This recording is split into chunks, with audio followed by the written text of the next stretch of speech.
দেখো ছোট বন্ধুরা, নিচে কত দেওয়া আছে যে 20 কেজি ভরের একটা বস্তু, সেই বস্তুটা হচ্ছে তোমার ভূপৃষ্ঠ হতে কত উচ্চতায় উঠালে বিভব শক্তি 600 জুল হবে।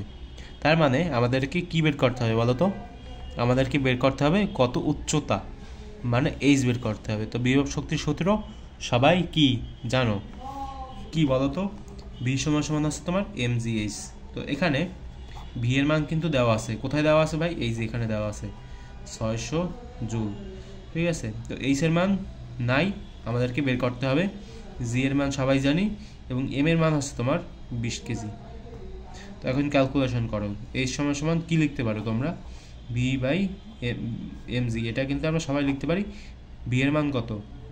600, এবং নিচে আছে তোমার এম এর মান কত? 20, এবং এর সাথে গুণ হবে তোমার কত?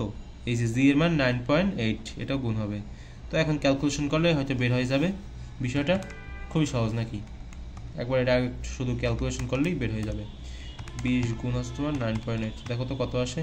3.06। এই যে উত্তর আমাদের। বুঝতে কি পেরেছ?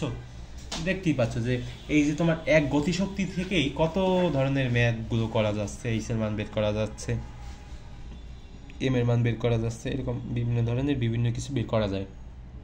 কি করতে হবে তোমাদের?